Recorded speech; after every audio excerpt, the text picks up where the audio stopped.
Hi, so I'm Jakub, and for the next 40 or so minutes, I'll talk about hacking systems that are non-deterministic, voice biometry. So first few words about me. 2 years ago, I moved to Australia. Here is me and my mate, the gangsteroo. I'm doing application security, pen testing in application security. Usually I focus on web applications, mobile applications, embedded devices, and proprietary network protocols. But sometimes I do have interesting projects, and voice biometrics was one of them.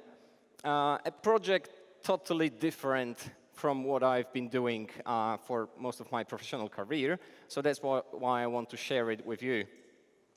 The research idea came in 2015, where I tested few voice biometrics solution in 2015 back in Poland. These were two applications, two integrations, one with the mobile application, the second one with the IVR channels and for the telephone. As I said, it was extremely challenging and interesting. Throughout the next few years, I gathered some more ideas. I tested a few more solutions, and here I've got something that I can share with you. I will talk about hacking voice biometrics, but not only. I will show you a few general challenges which occur when you're testing non-deterministic systems. Look, in the past, everything was easy, right? You're testing an application, you're sending an SQL injection payload or an RCE, you find an RCE. The next day, the payload works the same way. You still get the shell, or you still are in the database. While with these solutions, the payload you send once may not work in the future, or it may matter which payload you send first and which the next one, right?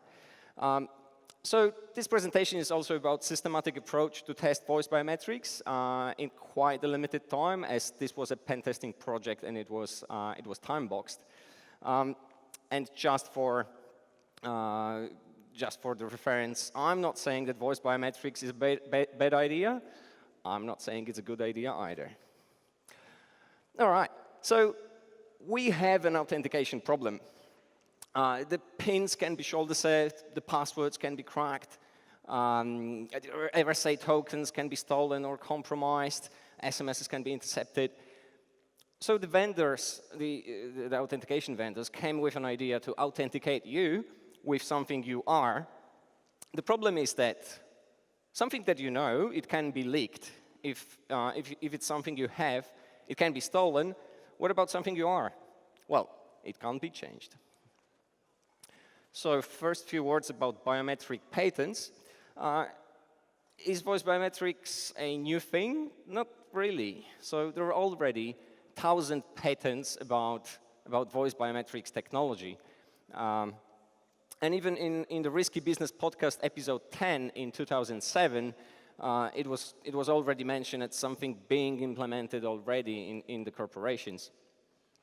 How does it work? To be honest, I don't know.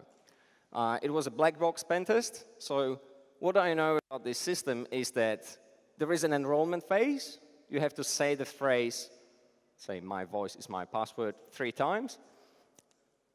It's somehow saved in a database, and later you can authenticate, so either call the IVR channel or open your mobile app, and you have to say the phrase, and the system will tell you if it's you or not. So it should work even if you have a sore throat. It should work even if yesterday it was a good party. It should work when you get older. And it should not work if you replay a recording. So the current state of integration of voice biometrics technology is that it's a channel, but it's not the second channel. So once you try to authenticate with your voice, the system says, "Sorry, that's not you." You fall back to the standard password. So we can still say the standard password. If that doesn't work, you connect to the IVR channel and you can answer the security questions. If that doesn't work, you can go to the branch, right? So somebody called that below one-factor authentication. And the system is as secure as the weakest link. So as for now, I think that that nobody will attack voice biometrics yet, because there are much easier ways to attack the system within the standard password and within the IVR channel. Right. There is one parameter, one function that defines the quality of the voice biometrics. It's not the best parameter, but that's something that you can compare voice biometric solutions against each other. It's the equal error rate. So we've got the FAR, that's the false acceptance rate. So if I try to spoof somebody's voice and the system allows me to do that, that's a false acceptance case. Then we've got the false rejection rate. And the vendors can parameterize their solutions so that if they want to provide a better security, they can get the false acceptance rate lower, but then the false rejection rate will be higher, so it's not good for the business. The equal error rate or the crossover error rate, it's when the FAR and FRR are the same. So how good is it now? In 2015, the solutions, more or less, the average market solution was around 2 to 4%. Nowadays, we have maybe 1 to 2%. In case of scientific approach of how secure is that, how strong is that, it's actually really basic. So if we want to talk about high security, we need to take like 5 orders of magnitude better. What is the false acceptance rate for a standard password? If you, on the website, if you put your password, what is the false acceptance rate? Anybody? 0, right. What's the false rejection rate? Also 0, right? So it's something wrong about these solutions, right? All right, so here is some public data on the values for one of the vendors, that's Nuance. They state on their website that the values are around 1.5%. What does it mean? It means that I can take 100 voice trials from, let's say, from all of you here, and try that against my voice, and I'll have quite a big chance that one of your voices will work. And the other way as well, the horizontal brute force. I can take my voice, try to authenticate as each and every one of you, and that most probably it will work for one of you. So the vendors, they started introducing some additional levels of security, that is providing a PIN number, so practically a standard password, on this IVR channel. That's when the false acceptance rate can go a little bit lower, but that's cheating. How do vendors calculate the error rates? So the ideal world, that's from one of the vendors' leaflets. In ideal world, they'll take 300 participants, half of them will make a proper call, and half of them will try to spoof the other half. But in practice, that's what the vendor says. In practice, they'll just take 300 participants, and each of them will make 5 or 7 through user calls and 10 or 12 imposter calls. And generally, tests with less than 100 participants are considered anecdotal at least. So, come on. These vendors, they're introducing machine learning, the AI solutions, the rocket science into banks, into corporations, into telecoms, and they already have 300 recordings in their database, and they can't just take the API or the engine and cross-check them all against each other. Well, let me do that for you. So here comes the science. There is a thing called the central limit theorem. And if we took a voice biometric solution that just analyzed one parameter, a really dumb voice biometric. So let's say the parameter is the peak pitch of the voice throughout the call. The central limit theorem says that in the population, in all of these cases, there will be a lot of people with a very average voice, and a small number of people with low peak pitch voice and high peak pitch voice, right? If you take a random user and random spoofer and try to spoof a random user, you will end up at some point having Morgan Freeman trying to attack the frauder, right? While in the real attack scenario, if I wanted to do this, if I knew that I have a voice of Morgan Freeman, I would test only, well, Morgan Freeman's family, right? So here is the case. If you calculate that with the false acceptance rate of 1%, and you've got 3 attempts throughout the one phone call, there is a 3% chance of success to authenticate properly. If you can somehow trick the system and get a false acceptance rate of 20%, in 3 calls, you will have more than 50% chance of success. So here is the key of hacking voice biometrics. You need to choose your voice trials, the audio files that you will play, in a way that the system and the acceptance rates will work in your favor. So let's do it. One more note. So the vendors, they can set their voice biometric solution to either keep the constant threshold, so that an average voice will spoof more people with average voice, while the high peak pitch voice will be able to spoof only few people, or the other way, the constant false acceptance rate. But we'll focus on that later. On the side note, we've been used to, well, we testers, we've been used to hacking, well, designing test cases to break software which was written by human, or break the rules that were designed by human, right? Currently, with the voice biometrics, it's not developed well yet, so we are able to develop the test cases just being a human. But as you can see, well, this is some random chart from the internet of the intelligence of AI systems compared to the human ones. I think that in future, to actually break well-developed AI systems, including voice biometrics or next-generation firewalls, behavioral network level analysis, network traffic analysis, and, well, many other security solutions that are based on AI, we will need AI to design test cases. And this is actually happening now. So for the voice biometrics, there are vendors who, well, develop voice authentication systems, but there are companies that they do the opposite. So for example, Google, they've got their own team which wants to prove that a recording of someone saying something is not a real proof, because you can spoof it. And they're working on it, and they've got a team of AI data scientists working on that. So I'd really love to see two AI systems fighting with each other.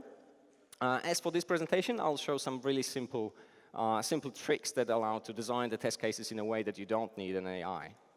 So let's do a quick threat modeling. We can attack the voice biometric solutions during their enrollment. We can try to bypass the authentication. We can try to break into the system and grab some voice databases. And of course, we can deny service for other customers. I will focus on the authentication bypass. And you can do it in few scenarios. So one of them is the vendor approved, let's say, hiring spoofers and actually trying to make the phone calls, and the horizontal brute force. You can also attack the integration. So there is some piece of technology parsing the voice, and maybe you can exploit the audio codecs. Well, of course, if the solution is integrated within the mobile application, you can try to pentest the mobile API. And of course, abusing the process in some way. For example, falling back to standard password or something like that. You can do speech synthesis, but for that, you need a team of data scientists. And you can do a replay. So you can record somebody's voice, and you can do it in a few ways. So we can do it directly on his device, if you infected his mobile phone with malware, or you intercept GSM. But that's not sexy. If you have malware on his phone, you probably can do a lot of other things. You can do a distant recording with a good microphone, and I'll tell you what's a good microphone in a moment. Or you can do the sneakers attack. Who watched the Sneakers movie from the 1984?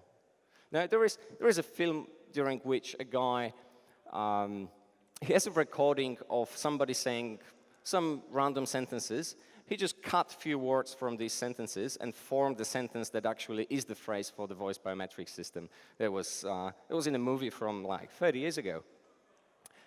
You can also collect some voices from the IoT toys. So not long time ago, the Cloud Pet teddy bears, they have an exposed, I think, MongoDB database on public internet. And a lot of recordings from the Cloud Pet teddy bears leaked. Maybe the kid's father was authenticating to his bank during the kid was playing with the teddy bear, right? And we also have Orwell's 1984 telescript implementation by Samsung and CIA, which was called the Weeping Angel. So they modified the Samsung TVs to record people quite transparently so that they don't know what's going on. So let's get to it. We need to have a plan. So the target is voice biometric solution in a mobile app and the IVR channel on the phone. They both claim that they have defense against replay attacks, and we'll try to focus on that scenario. So we need to do three things. We need to gather the voice, we need to record it, and reduce the noise, or basically isolate the vocal. We need to fuzz the voice.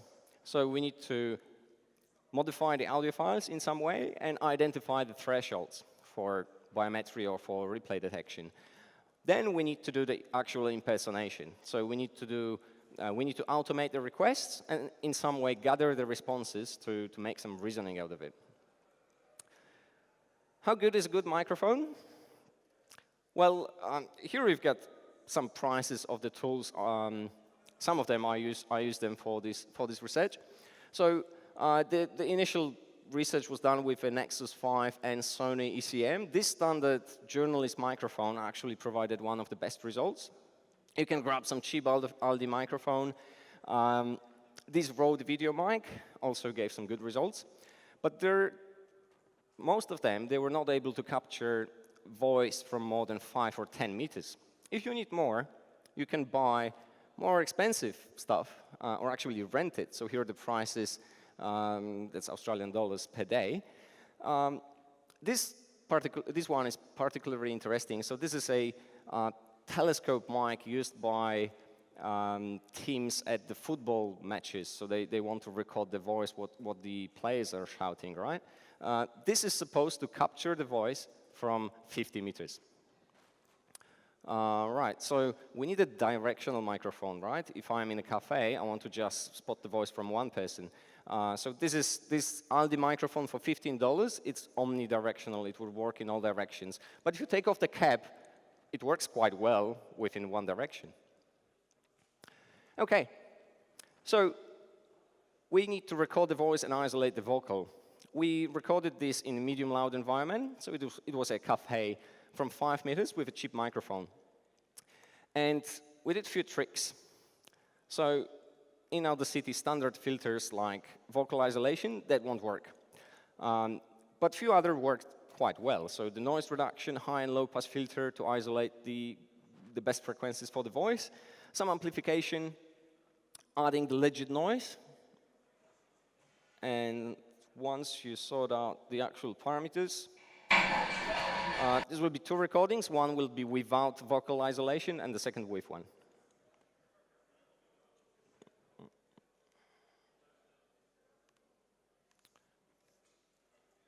Yep, that didn't work well. Maybe I'll just lay it here. This is video mic from 2 meters. And now with vocal isolation. This is video mic from 2 meters. This is actually enough for the voice biometry technology. Now from 5 meters. This is video mic recording with a deck from 5 meters.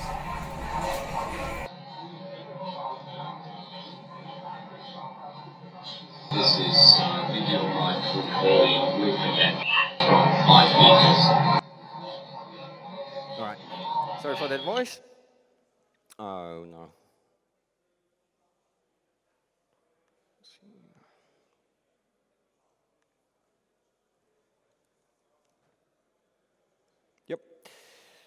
So we were here.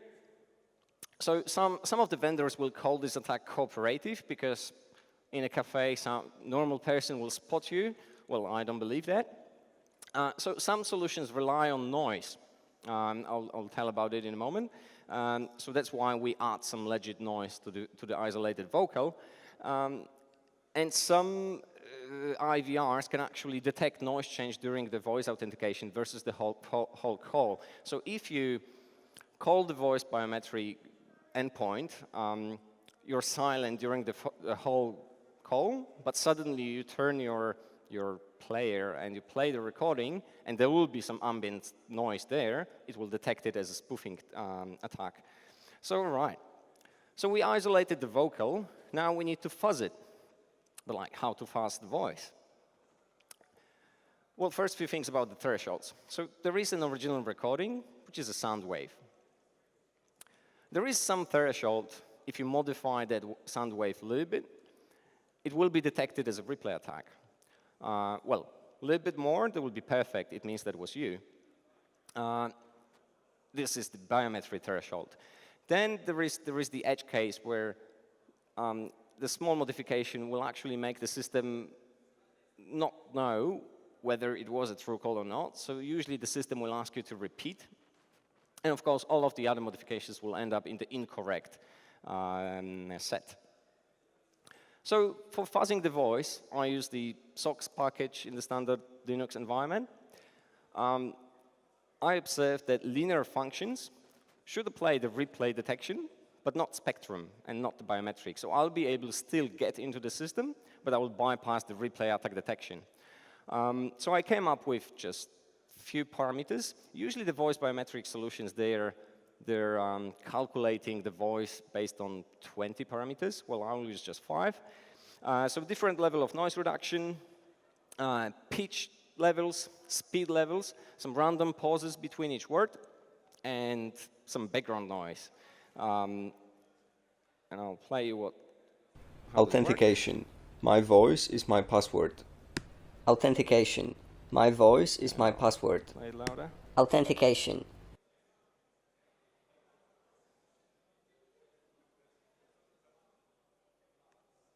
Authentication. My voice is my password. Authentication. My voice is my password. Authentication. My voice is my password. Authentication. My voice is my password. No joke. After a few days of testing, your colleagues will ask you to work from home. Authentication. My voice is my password. Authentication. My voice is my password. By the way, if you want to try that, outside there are some helium balloons, just like that one. So you can try actually modifying your voice. All right. The problem is that if you combine, well, 5 parameters around 10 values each, you'll get around 40,000 recordings. That's 2 days of constant audio. We've got a problem. We can't process that much in a week's time or even less. So we need to optimize our choosing of the voice trials to fit into, 100 to 300 recordings, which we can do either manually or semi-automatically. Well, here are a few things I learned in my school which were particularly important for this research. So the Darboux property and the intermediate value property, it means basically that if you're on the southern hemisphere and you need to get to the northern hemisphere, you will end up going through the equator, right? And the monotonic functions. It turns out that, well, voice biometry, it's quite a smooth solution. It's really smooth. So you can't find thresholds which are non-continuous or they're non-convex. So if this represents one parameter voice biometric solution, and this is the threshold for the specific voice trial, it will not be a disjoint set. So we can expect that for 2 dimensions it will be the same, and you will find circles or ellipsoids, not things which look like that, which allows us to do some really interesting stuff. We can analyze each of the parameters separately. So first, we take, let's say these are 2 parameters, we just modify one, We try to look where there is the end of the threshold, the edge case. We do it for all of the voice trials. And then we can construct some sets of voice biometric parameters that we'll use for the later impersonation. This actually allows us to define the shapes of the thresholds, whatever it is, as long as it's a circle or an ellipsoid. All right. What is actually another interesting thing? If you take the PWN triangle, PWN, if you try just with randomly putting voice trials in that triangle, the ratio of the successful trials and the non-successful trials will give you a lot of information about the threshold. All right, there's some math stuff. The life is not easy. So the voice biometric solution, they don't work on constant thresholds.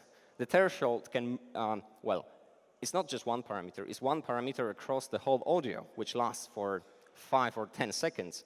So the threshold can move during the time, right? And it can also, well, change the shape. So in the beginning of the call, for example, within the word my voice, it can be a little bit smaller. My password, it can be a little bit bigger. All right. So all of these things, it allowed me to develop this simple receipt for designing the test cases for voice biometrics. So with the replay attack detection off, we test the parameters independently, so separately. Each of the 5 parameters, that gives us no more than 50 trials. We determine the maximum value of the threshold. And then we choose 3 levels for each parameter, which is 0 max and max/2. Then we combine these parameters together. So for 5 parameters at just 3 levels, we do all of the combinations, and that gives just 250 trials. Then we choose most successful of them. It'll be probably usually less than 100. It's quite important to do all of these tests without replay detection. So if we actually test on a live system and we can't turn off the replay detection, we need to create a new account for each trial, which takes a little bit more time. All right. After that, with the replay attack detection on, we can triage the selected thresholds, some of the best values for stability tests, and, well, re-enroll each time if necessary, because the replay detection is already on. Sounds easy. So let's do some reconnaissance. How does the voice biometric works? You authenticate with the standard mechanism during the enrollment phase, and you repeat the phrase 3 times, right? My voice is my password, my voice is my password, my voice is my password. The phrase, the most common phrase, is actually the one I just said, but there are also some other. So sign me into the XYZ bank, or my name is ABC and my voice is my password. The thing is that none of them is perfect. So the first one is not unique per client and provider. So if the database of these recordings leak, well, all other vendors, all other banks are actually, they have a problem. So the second one is also not perfect. It allows a horizontal brute force. And the third one, again, if it leaks, there will be a problem. So what would be the best phrase? Probably something like, my name is ABC, and at XYZ bank, my voice is my password. But try to convince the business guys to actually invent that. All right. The authentication phase looks like the following. You need to call the info line or from any number and dial the DTMF tones, and you have to say the phrase. The system will respond either with a success, incorrect or replay attack detected. Well, then there is the end of call, and there is this small edge case, not sure, please repeat, up to 3 times. In the mobile app, it's already paired with the account, right? So you don't need to enter your customer ID. This has some serious security consequences, I mean positive security consequences, because you can't do the horizontal brute force, well, if the integration is well designed. All right. It would be easy, but there are some challenges. And the first one occurred when I created an account, enrolled the voice, I authenticated properly, and abused the system in some way. So trying to run and replay attack detection. I found the vulnerability, and the system, the vendor said, oh no, you were able to do it because it was a weak enrollment. what is a weak enrollment? So actually, some of the vendors, they detect weak enrollments. So we need to think about, like, you have to have a proper silent environment to record the voice in a good environment. Then the machine learning mechanisms. So the more proper authentications, here in step 2, the system will know your voice better, and it will have the better thresholds.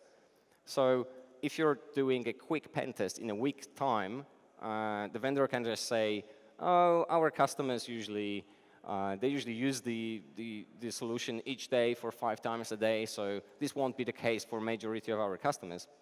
Come on, one is enough. We can just attack somebody who just enrolled. All right.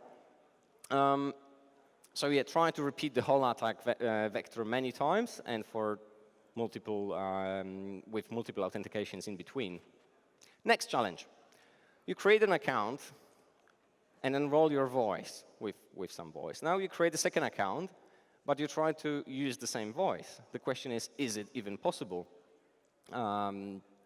And does it affect the replay detection? So maybe the system will actually think, oh no, you can't enroll your voice because somebody else used your voice already. So you need more voices. More challenges. So you create an account, you enroll the voice, and you transform it with some function. Then you pass it to the system, and the system says it's incorrect. But you repeat that process in the same way, but you just use another voice. And it turns out that it works, and the system accepts you. So some attacks will work only for a specific set of people with some specific characteristics of voice, let's say low voices or high voices. But it's still a vulnerability. But you need more voices. Yeah, so here is some short video of how to collect the voices. I'll just play it somewhere here. Just for science. That's all right. No, thanks. No? OK. So you can just go on a street and ask people. It will work. It works the best if you say, I'm doing this university research, and please help me. That's it.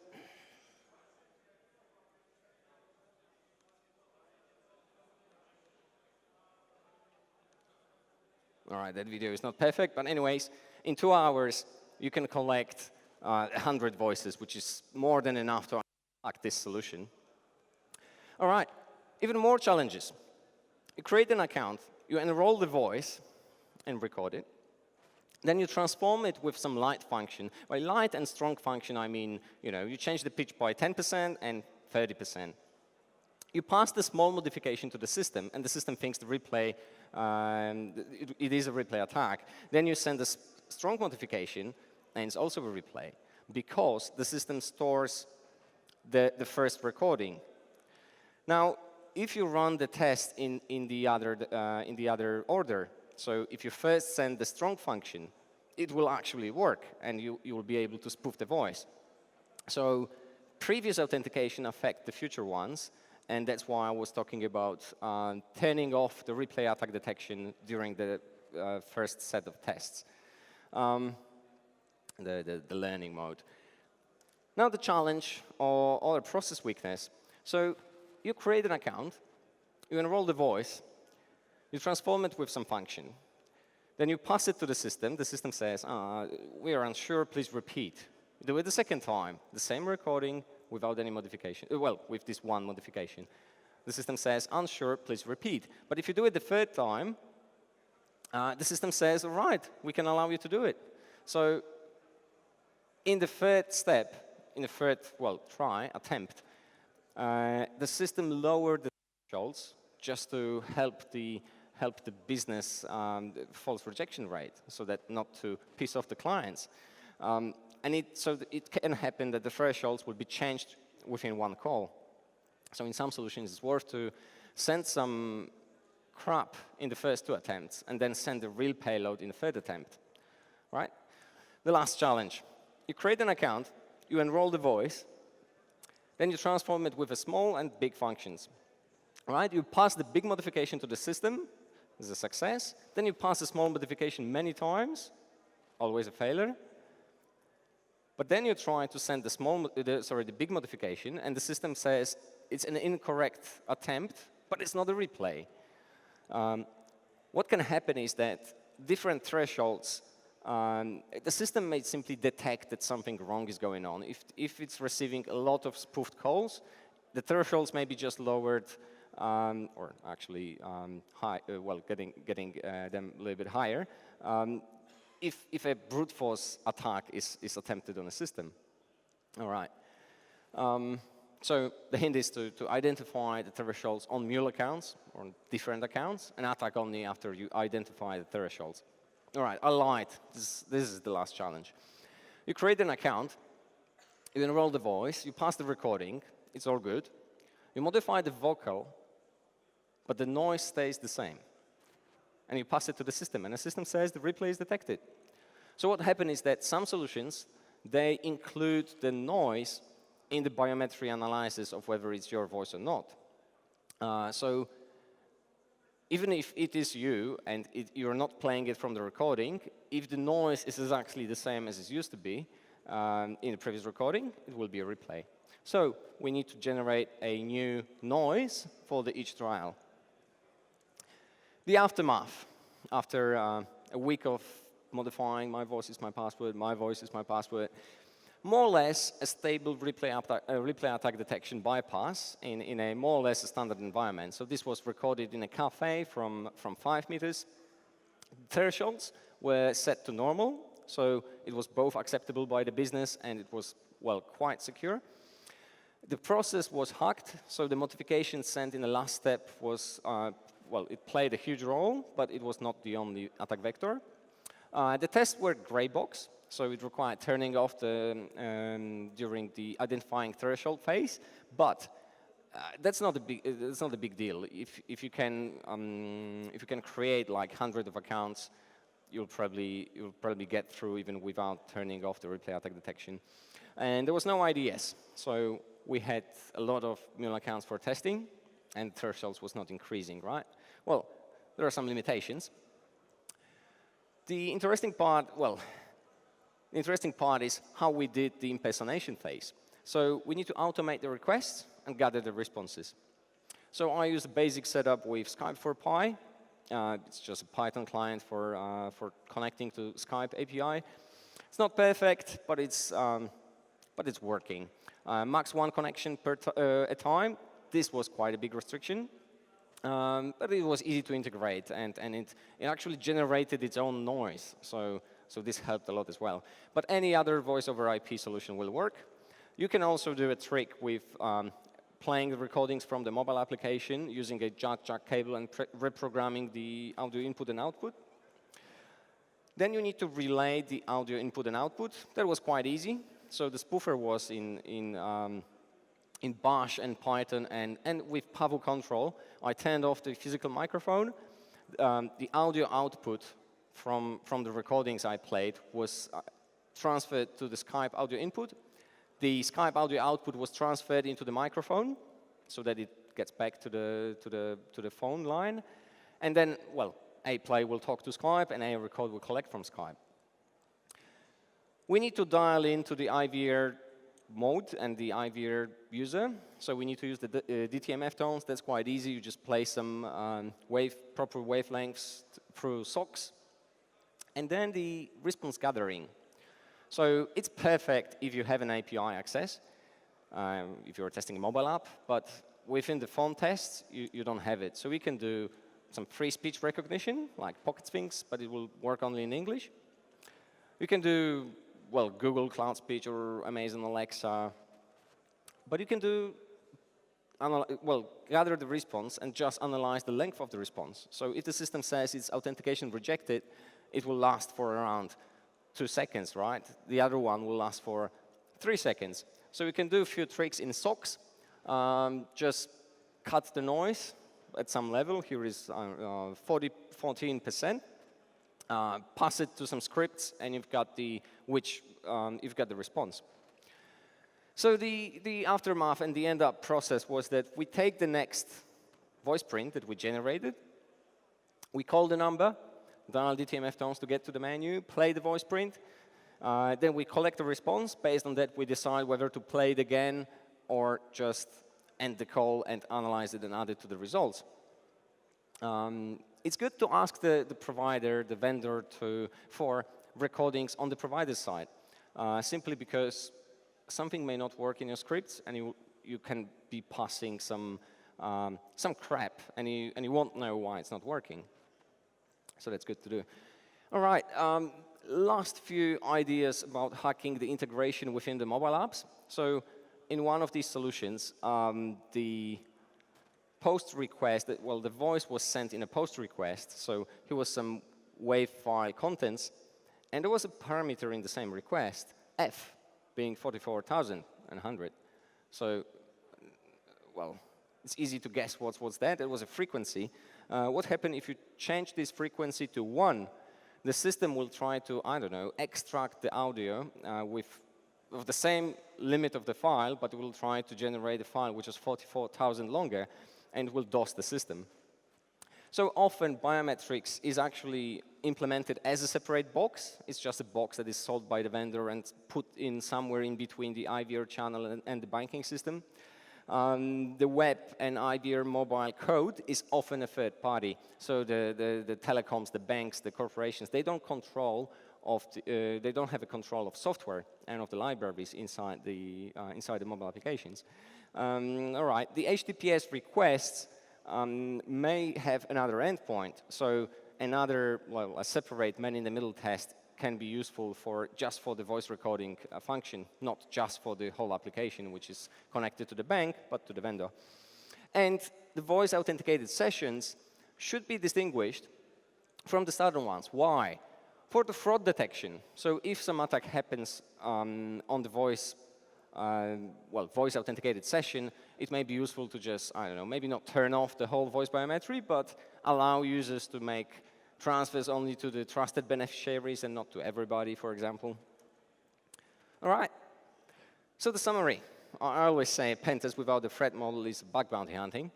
Well, business assumptions, business rules will help you design the test scenarios, especially when the more you know about the system, the more test cases will you be able to design. Turn off the learning mode, the replay attack detection to identify the thresholds, or, well, prepare many accounts. But that could be even 500 or 1,000 accounts. Solutions integrated in mobile apps tend to be more secure, simply because they're already paired. So you can't do the horizontal brute force. All right. So after all, generally, voice biometrics is a good idea, but it should be tested thoroughly. And currently, the thresholds, the false acceptance rates, we're not there yet. It should not be implemented in all of the places now, and let's do the voice biometry, because there are already other teams working on doing the opposite. All right, so soon to break AI and machine learning-based solutions, we will need AI to design test cases, and it's not only about voice biometrics, it's also about hacking web applications when the web application firewall is based on AI, attacking the networks because of behavioral network traffic analysis. We will need that. I'm working on an OWASP chip sheet for the voice biometrics solution and generally for biometrics. Non-functional security requirements for voice biometrics. I'm trying to cooperate with some biometric vendors. They're not really happy. Well, voice biometrics vendors hate me. And cooperations with some privacy movements because they actually care about the security of the voice and the recordings. There is no draft available here, but if you want to help, I'm open to any form of help. All right. Thank you very much. You can follow me on Twitter, and if you have any questions, please ask them now.